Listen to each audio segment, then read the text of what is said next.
Today I'm going to show you how to schedule a meeting with clients within Legaler. So this is one of 3 ways you can actually create a meeting in Legaler.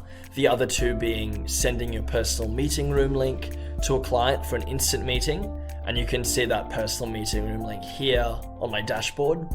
And secondly, making your booking page available so clients can book time with you whenever without you having to intervene. But this option of scheduling a meeting within Legaler gives you the most control over who's invited, what information and files are preloaded into that meeting, the privacy settings, and the time slots that meeting actually occurs in. So let's create this meeting. And to do that, as always, we start on the dashboard where we log into Legaler. And to create a meeting, navigate to the left pane and click Meetings. And you can see I don't have any upcoming meetings at the moment, but once we create this meeting, we'll see it here. To create a new one, click plus and click Schedule Meeting. If I clicked Meet Now, that would be if I wanted to call a Legaler contact, so for instance, a colleague or a fellow lawyer on Legaler. But I want to actually schedule a meeting for the future. And here we are at the meeting proposal stage. So this is where we can start pre-filling all of that information. So subject,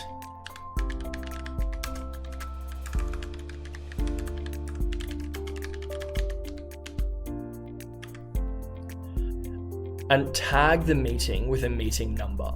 So if you've pre-populated your matters, you'll see them here, as you can see here.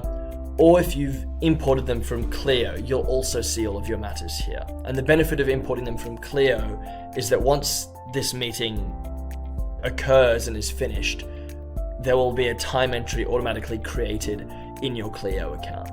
But you can also actually create new matters right from within the meeting proposal. So let's do that.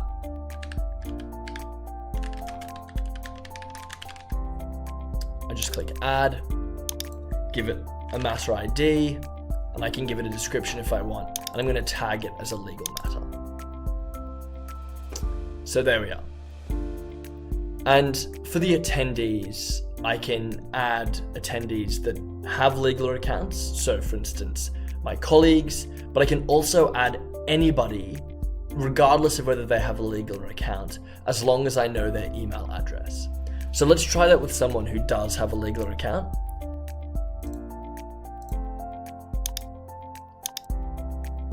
As well as someone who doesn't have a Legaler account.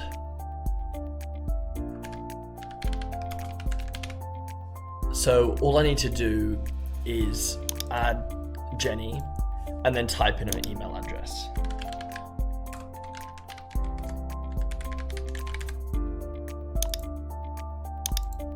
And now I've added Jenny and Sid as the attendees of this meeting. I can also select a range of time slots for this meeting. And to do that, you simply drag bars across the time slots that you want to choose. So if I just select one time slot, I do so like this. But if I want to select multiple, I just repeat that action for as many time slots as I want to provide. And this is really helpful if you're not sure about other people's availability or if you're working in teams across time zones.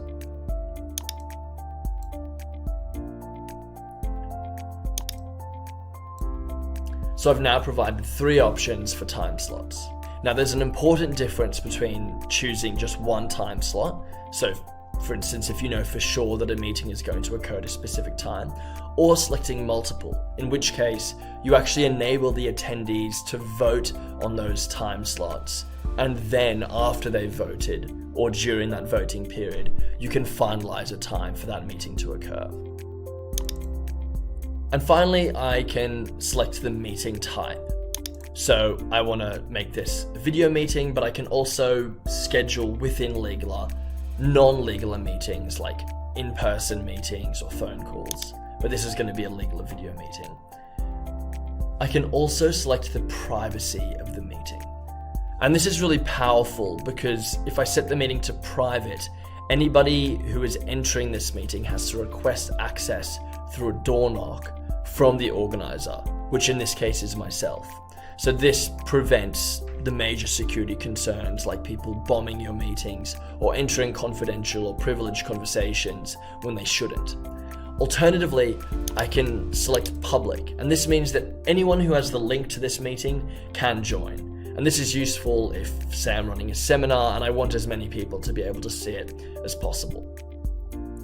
And now that I've created those settings, I can actually preload this meeting with agendas and files that I want the attendees to be able to see before the beginning of the meeting.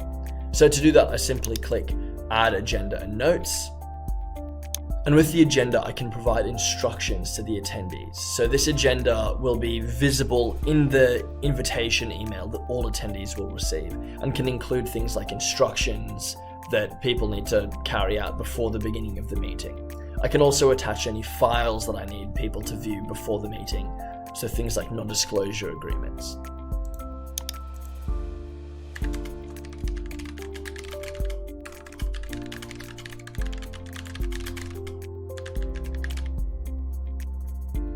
And to attach files, I can either click Attach Files and navigate to the folder that contains the file I want to attach, like so.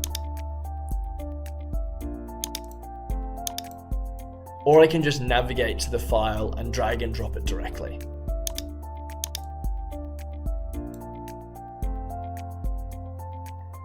And that's it. I've prepared my meeting, and I'm going to send off the first email, which is an invitation to vote on the time slot that I've prepared. Now, if I had only selected one time slot, the email that I would be sending out here is the final invitation that would allow all the attendees to accept the invitation to the meeting. But instead, because there are multiple time slots that are available, the first email that will be sent out is an invitation to vote on these time slots. And at any time during that voting process, I can actually finalize a time for the meeting and send the final meeting invitation. So I'm not beholden to what other people vote for. So for instance, if everyone votes for both the 2 p.m. and the 3 p.m. slot, but I totally forgot that I can't actually attend the 2 p.m. slot, I can go ahead and finalize the 3 p.m. slot, even before everyone's voted. So I'm going to send invites.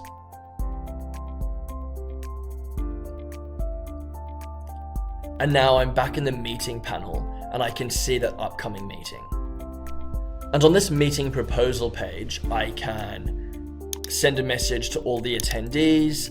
I can update the agenda, including adding any more files that I need to. And I can also add any private notes to myself that won't be visible to anyone else. And this notepad is also accessible within the meeting itself, so you don't need to swap to another application to write notes.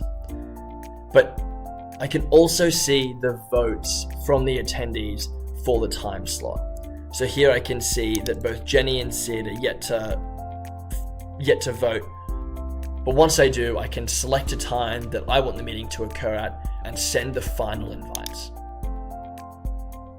And now all we have to do is wait for the beginning of the meeting, at which point everyone will be able to enter the meeting room. Importantly, nobody can enter the meeting room until I, as the organizer, have actually clicked Start Meeting here. So I hope that's useful, and if you have any further questions about how to schedule a meeting or how to use any other feature in Legaler, please don't hesitate to reach out to myself or the team. Thank you.